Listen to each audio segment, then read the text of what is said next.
name is Captain Rhea Collins, U.S. Army, 7 months pregnant when my husband and my best friend called me dead weight. The room went silent, except for the hum of the AC and the buzz of betrayal. He thought walking out made him free. He forgot. Soldiers document everything. What would you do if you caught betrayal inside your own command? Drop your thoughts below, and subscribe for more echoes of revenge. When people think of war, they picture battlefields, not living rooms, but sometimes the first perimeter breach happens at home.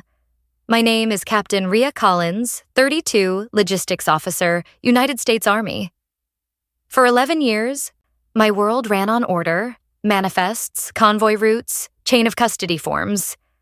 I believed that if you labeled everything, nothing could fall apart. I was wrong. 7 months pregnant and on modified duty, I was stationed at Fort Liberty, North Carolina. My days were slower now. No more ruck marches, no more long nights in the motor pool. I spent mornings reviewing supply requests in the S4 shop, afternoons attending prenatal checkups, and evenings balancing the household budget my husband and I once managed together. Or so I thought. Dylan, my husband, wasn't military. He was a civilian contractor who loved reminding people of that. He'd say things like, "I get to sleep in while you salute people for a living." He was charming in public, lazy in private, and lately, distant. Then there was Tessa, my best friend, a fellow Army wife who'd known me since my first posting. She used to be my sounding board, until her words started taking on a sharper edge. "You don't have to be Captain Collins all the time," she teased one afternoon as we packed boxes for the baby's room. "You're allowed to just be soft." It sounded harmless, but something in her tone, that soft laugh, that glance toward my belly, landed like a jab. I brushed it off. Soldiers don't engage over friendly fire. That night, over dinner, Dylan echoed her exact phrase. "You've gone soft, Rhea." He said it with a smirk, not cruelty. Still, I felt the impact. Like a small crack in armor, hairline, but growing. The days blurred into routines.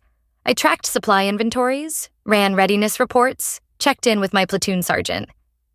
At home, I nested, assembling cribs, folding onesies, keeping busy. But something inside me was tightening, like a sling under tension. It broke on a Tuesday evening. The grandfather clock in our living room ticked out a cold rhythm while I reviewed expense logs for our household budget. A habit from my field days. Every number had a purpose. Every line had to balance, except one. A USAA transaction caught my eye. A charge at a Hilton Garden Inn labeled Client Dinner. We hadn't had clients since the nursery wallpaper went up. I double-checked the date. Last Friday. I was on base until 2100 hours conducting an inventory audit. He'd said he was working late, too. The uniform I wore that day still hung in the laundry room. Crisp, pressed, untouched. For a long minute, I stared at that line item while the clock behind me kept ticking. Tick. Tock. Tick. Finally, I printed the statement, slid it into a plastic sleeve, and labeled it in neat block letters. Exhibit 1, Hotel Charge, 14 AOG. Old instincts die hard. Document everything. Facts don't tremble under pressure. Still, I needed air. I walked down the hall, the hum of the AC unit filling the silence. In the bathroom, I reached for my brush, the one Tessa always borrowed when she visited. That's when I saw it. A strand of platinum blonde hair, coiled around the bristles, glinting under the vanity light. Not mine. Not even close. For a moment, my knees went weak. The room swam. White tile, chrome faucet, reflection blurring in the mirror. My hands found the edge of the sink. I took one deep breath. Then another. Shock feels a lot like cold water, a stinging clarity that strips away illusion. I didn't scream, didn't cry. I just looked at myself. Uniform polo, swollen belly, dark circles from too many sleepless nights, and whispered, "You've been compromised." The soldier in me recognized it instantly. When the perimeter breaks, you don't chase the intruder. You fortify. That night after Dylan fell asleep, I sat at the kitchen table under the harsh fluorescent light, pulled out a yellow legal pad, wrote 3 headings: finance, safety, truth. Under each, I left blank lines. Tomorrow, I'd start filling them. Before I turned in, I opened my laptop and created a folder on my desktop. Title: MPO, JAG. I didn't know if I'd ever use it, but naming it gave shape to something I could control. As I powered down, the screen caught my reflection. Tired eyes, squared shoulders, a soldier's face. Whatever this was, it wouldn't destroy me. It would just become another operation. And in the morning, I would begin. They say betrayal feels like fire, but it's colder than that. It doesn't burn. It freezes. The warmth drains out of everything you trusted, leaving behind only protocol to hold on to. By week's end, the quiet rumors had started their patrol. On a Saturday morning, while I stood in line at the commissary, I heard my own name spoken behind me. Not by soldiers, but by the wives, voices I used to share coffee with. "It's sad, really," one whispered. "He's been so patient with her," another replied. "Pregnancy can mess with your mind." Their words weren't meant for me, but they landed all the same. I turned slowly, met their eyes. They looked away. In this world, optics were ammunition, and someone had started a campaign. That evening, Dylan posted a message on Facebook. "Pray for strength during hard times. Some battles are invisible." Tessa commented first. "We love you both," hoping she finds peace. It took less than an hour for mutual friends to weigh in with folded hand emojis and platitudes. I didn't reply. In public relations warfare, silence can be tactical, but only if you're gathering intel. I printed the post, time-stamped it, slid it into a folder labeled Exhibit 2, Public Misrepresentation. Monday morning, I put on my ACU maternity uniform and drove to Fort Liberty's on-post USAA branch. The parking lot was nearly empty, just 2 retirees reading newspapers in their cars. Inside, fluorescent light buzzed overhead. The teller smiled politely as I slid my ID across the counter. "I need to close a joint checking account and open one in my name only." She nodded, typing. "Of course, ma'am. May I ask the reason?" I kept my voice level. "Separation. Pending legal proceedings." She paused. "Understood." Her fingers hesitated on the keyboard. "There's activity here you may want to see." A stack of statements printed. She turned them around. 2 cash advances, 1 personal loan, and the credit card, maxed out. Each line item felt like incoming fire, but discipline overrode panic. Soldiers triage before they feel. "Print every page that carries my name," I said quietly. "I'll need them for chain of custody." She slid them into a folder. "Do you want to report potential fraud?" "Not yet. Documentation first." Outside, I sat in the car, breathing through a wave of nausea. The heat pressed against the windshield. My hand instinctively went to my belly. The baby shifted, a small, firm movement, steady as a salute. I whispered, "We're not outflanked. We're just repositioning." Back in my childhood home that evening, I spread the papers across the dining table like a battle map. My mother hovered in the doorway, concern etched across her face. "You shouldn't be dealing with this alone, Rhea." "I'm not," I said. "I've got witnesses. They just don't know it yet." I highlighted dates, circled amounts, tagged each page with sticky notes. Exhibit 3, loan application. Exhibit 4, cash advance. Exhibit 5, credit limit breach. At 2100 hours, I opened my laptop, logged into the JAG appointment portal, selected family law, protective order consultation. The earliest slot was Wednesday. I booked it. Then I opened my notes app and typed 3 words in bold, Mission Emma, active. Below it, I listed columns, finance, legal, safety. Evidence for every new blow, I'd file a counter. Not emotional, procedural. The next morning, as I entered the S4 shop, my senior NCO, Sergeant First Class Moreno, looked up from his desk. He'd been with me through deployments, convoy delays, monsoon seasons. "Ma'am," he said carefully, "you good?" I met his eyes. "Operational," I replied. He nodded once. "Nothing more needed." In our language, that meant, "I'm tracking. I'll cover your 6." That afternoon, while signing off on supply requests, he quietly set a foil-wrapped casserole on the corner of my desk. "For your rations, ma'am," he said with a half-smile. I returned the nod. Small gestures carry the weight of loyalty. Wednesday arrived like a mission day. I sat in the JAG office, clean lines, quiet hum of an overhead vent. The young captain across from me listened as I laid out each fact. No embellishments, no anger, just data points. "Understood, Captain Collins," he said finally. "We'll start with the military protective order for harassment and financial coercion. You'll maintain no direct contact, all through counsel." He slid a form across the desk. "We'll need exhibits." I handed him a neatly labeled folder. "You'll have them." When he left to copy the packet, the scanner beeped once, then again. Each flash a pulse of green light across the table. The sound was strangely satisfying, like the click of a weapon chambering around. Evidence was loaded, protocol engaged. Outside, I stood in the bright North Carolina sun. The wind lifted the edges of my paperwork, rustling them like battle flags. The enemy wasn't just a man or a rumor, it was chaos. And chaos had just met a logistics officer. In the military, we're trained to expect ambushes, but never from the people who once swore to protect your flank. It happened on a Saturday afternoon.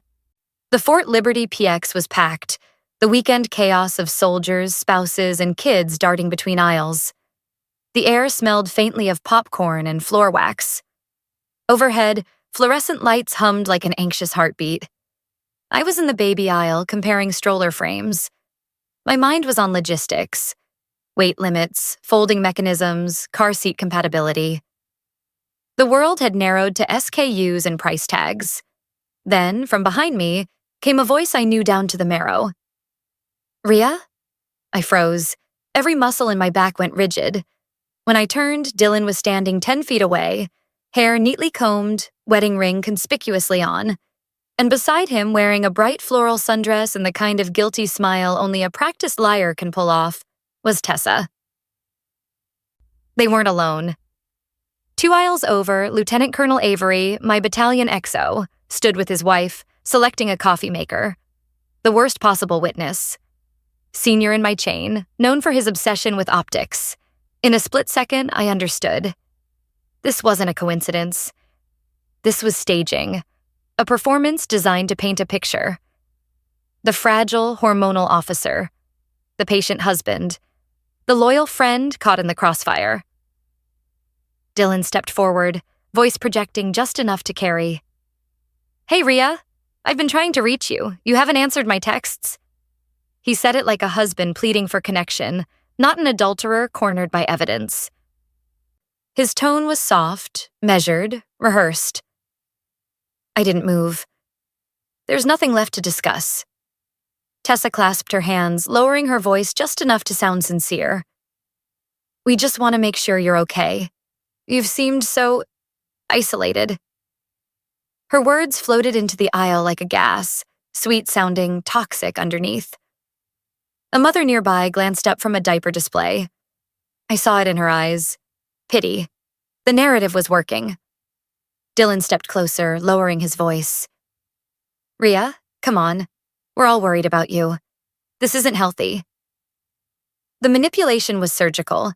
They wanted me to break, to snap, to cry, to feed their version of events. But I wasn't their audience. Over Dylan's shoulder, I caught Colonel Avery watching, his brow creased in quiet disapproval. If I mishandled this, I'd become a headline in a readiness briefing. I inhaled slowly. The air smelled of baby powder and cheap plastic. The scanner at checkout beeped in steady rhythm, a mechanical metronome to anchor my heartbeat. When I spoke, my voice carried like a clear radio transmission. "Sir," I said, addressing Avery directly. For record purposes, this is not a marital discussion. This is a matter of honor and safety. Every word was deliberate, precise. I could feel eyes turning.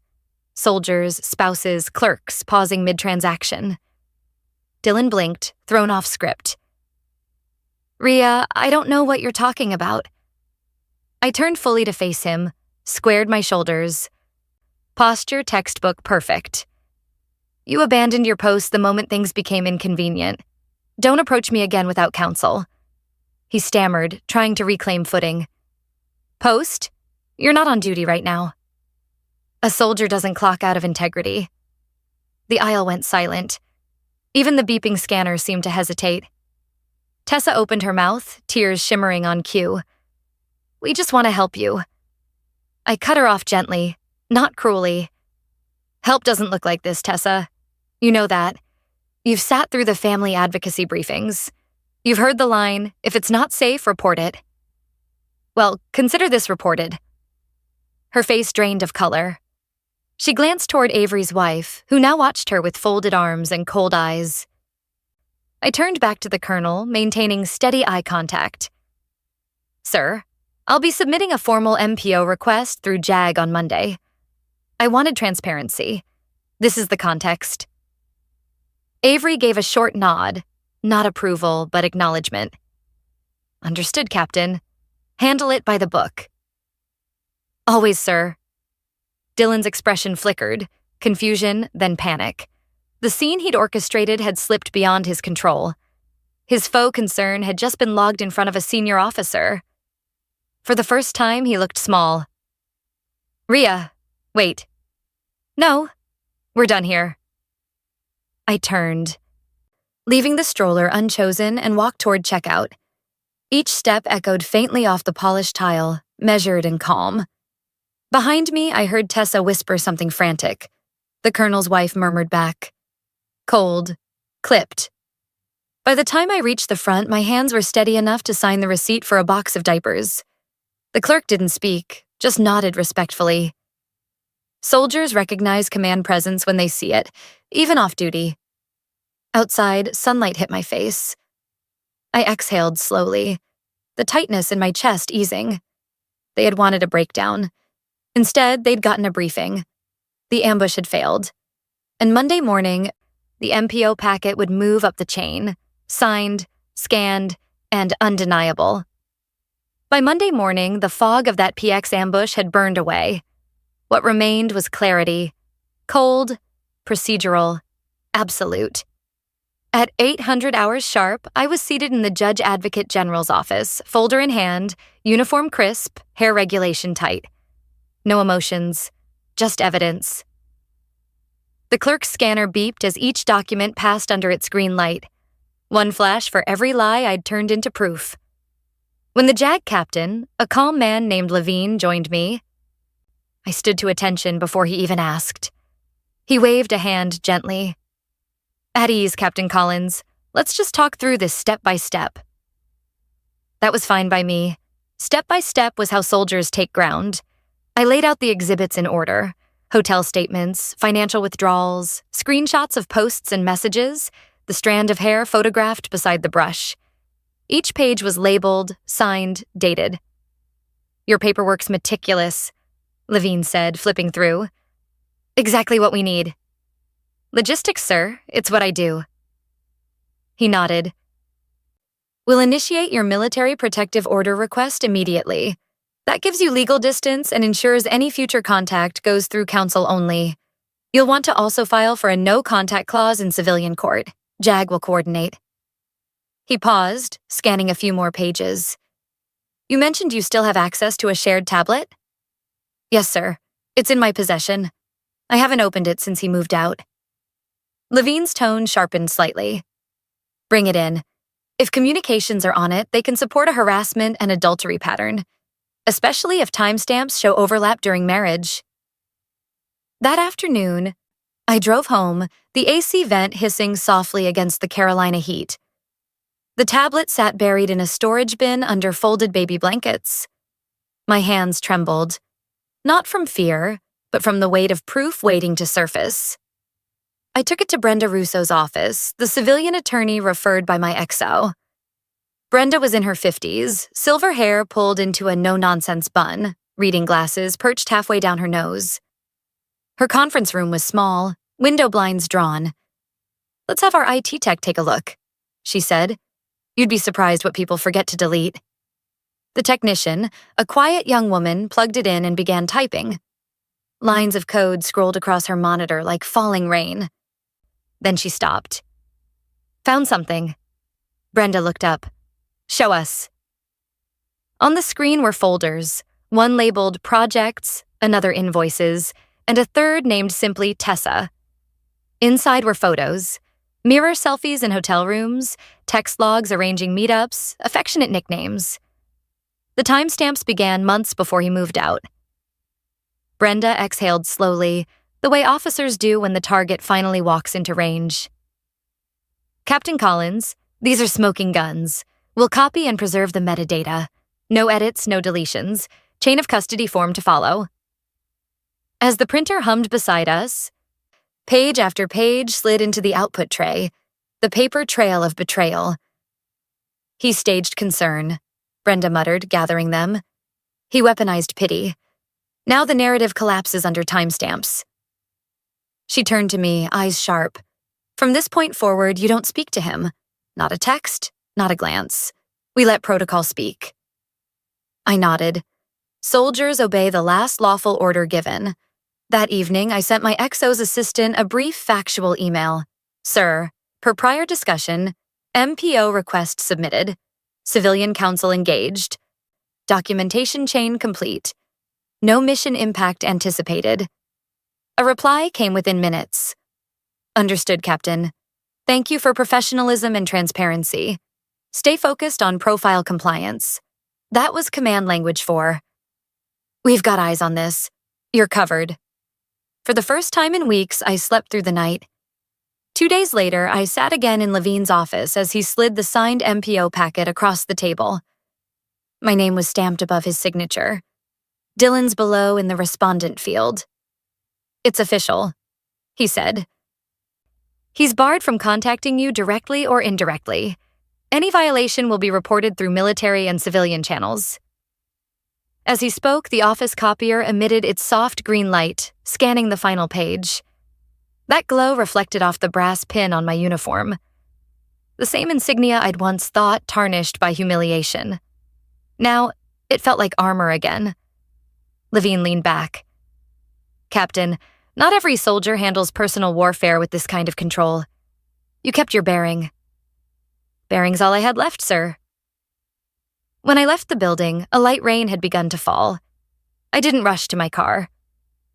I let the drizzle soak through my sleeves, the sound of it pattering softly on pavement like distant gunfire fading out. This wasn't vengeance. It was verification.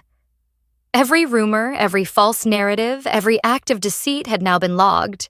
Time, date, chain, signature. The reversal wasn't coming through anger. It was coming through order. And order in the hands of a soldier is unstoppable. When you've served long enough, you learn a truth. Justice doesn't always arrive with noise. Sometimes it comes stamped, signed, and sealed, quiet as an envelope sliding across a desk. The MPO took effect within 72 hours. Dylan's access to base housing was revoked, his vehicle decal invalidated. The gate guards received notice before dawn, his name, his plate, the order number. In the Army, procedure is swift when the paperwork's flawless. I didn't need to announce anything. The system spoke for me. By the end of that week, the rumor fog began to thin. Whispers that had once trailed me through the commissary started shifting direction. People weren't sure what was true anymore, and that uncertainty was enough to slow their tongues. Tessa went quiet on social media. Her curated optimism vanished overnight. The comment section that had once echoed with sympathy now filled with polite silence. When gossip loses oxygen, it dies fast. The initial hearing was held in a small civilian courtroom downtown. No cameras, no drama, just a handful of chairs, a judge, 2 attorneys, and a bailiff who looked like he'd rather be fishing. Dylan's lawyer tried to start with sympathy. Your Honor, my client merely wishes to be included in his child's life. He's shown consistent concern. Brenda interrupted smoothly. Concern, counselor? Or control? Because what my client has endured are repeated attempts to undermine her stability during pregnancy, financially, emotionally, and publicly. She handed the judge a thin, color-coded binder. Every tab was labeled: hotel receipts, financial withdrawals, social media posts, messages. Each exhibit is dated, authenticated, and signed by a JAG officer. The judge adjusted his glasses, flipping through. I see the MPO here. And this text message log? From the tablet? Brenda nodded. Yes, Your Honor. Dated 3 months prior to separation. He turned a page. And these photographs? Submitted without alteration, metadata preserved. We have chain of custody affidavits. For a long moment, the courtroom was silent, but for the soft shuffle of paper. Dylan's face drained as his lawyer leaned in, whispering furiously. Mr. Hale, the judge said at last, tone measured. If half of this is accurate, your concern appears self-serving. The temporary custody ruling came next. Sole decision-making authority, awarded to me pending full review. Contact restricted to supervised communication through counsel. No cheering, no vindication. Just relief. The kind that makes your shoulders drop an inch lower. Outside the courthouse, the air was damp with early autumn rain. Brenda walked beside me. Her file folder tucked under one arm. That was surgical, she said. He walked in expecting drama. You gave him documentation. I learned early, I replied. Noise doesn't win battles. Logistics does. Back on base, my command team called me in for an informal sit-down. Lieutenant Colonel Avery was at his desk, reading glasses perched low. Captain Collins, he began. I've reviewed your profile compliance and current workload. No impact to mission. That's commendable, given circumstances. Thank you, sir. He leaned back slightly. I also saw the documentation you provided JAG. Clear, precise, no conjecture. That's how professionals handle personal adversity. He paused, choosing his words carefully. Not everyone keeps their composure when life ambushes them. You did. That was as close as the Army gets to sympathy. I gave a small nod. Understood, sir? He returned it. Dismissed. And Captain, off the record, good work. Walking out of that office, I realized something. Command doesn't reward emotion. It rewards bearing. And in a world built on chain of command, bearing is currency. 2 days later, I stopped by the PX for diapers and formula. The same cashier who'd witnessed the earlier confrontation looked up and gave a quiet, respectful nod. Ma'am, she said softly, sliding the items across the scanner. For what it's worth, people saw the truth that day. That's enough, I told her. That's all I wanted. When I left, the sun was low. That honeyed hour where shadows stretch long and thin across the parking lot. I buckled my seatbelt, exhaled, and let the quiet fill the car. This wasn't triumph. It was stabilization. The battlefield had shifted, from chaos to control, from noise to notes in a folder. For the first time since the breach, I felt something close to peace. Not because anyone apologized, not because anyone praised me, but because every move had been by the book, every step traceable, every truth verified. And in a soldier's world, that's how you win, not with rage, but with record-keeping. After the hearings, I didn't celebrate. There was no champagne, no "you showed him" moment. That's not how real soldiers process victory. We don't dance on wreckage. We clear the field, rebuild, and move forward. So I went home, brewed a pot of coffee, and erased the whiteboard I'd once used to track every ambush Dylan launched. Line by line, name by name, every strategy and affidavit disappeared under a clean swipe of blue ink. When it was blank, I wrote 2 words across the top: Operation Rebuild. This wasn't about revenge anymore. It was about restoration, mine and my daughter's. My mornings became ritual again. Not punishment, not escape, just structure. The thing that had always steadied me. 0500. Wake up, hydrate, stretch. 0530. Push-ups, some squats, breath work. 600. Bottle prep, diaper change, breakfast for two. It wasn't glamorous, it wasn't loud, but it was mine. The first few weeks were rough. Every sound in the house carried memory. The creak of the hallway floorboards, the faint rattle of the AC vent Dylan had promised to fix. But I didn't silence those ghosts. I let them echo until they lost meaning. That's the thing about trauma. If you meet it at parade rest, steady, unflinching, it eventually stands down. When my unit called asking if I was ready to resume partial active duty, I didn't hesitate. Yes, sir, I told the admin NCO. Half days, remote coordination preferred. They assigned me to training logistics, drafting drills, verifying safety protocols, mentoring junior officers through simulations. It wasn't field work, but it mattered.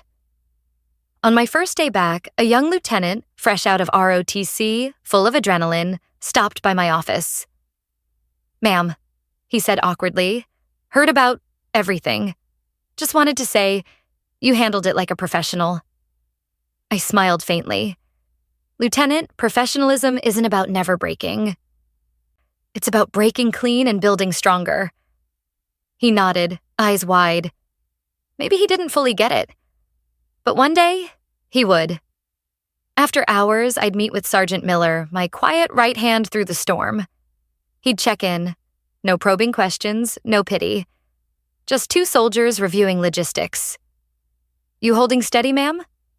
"Stronger every week, Sergeant." That's what I figured. You're built for endurance.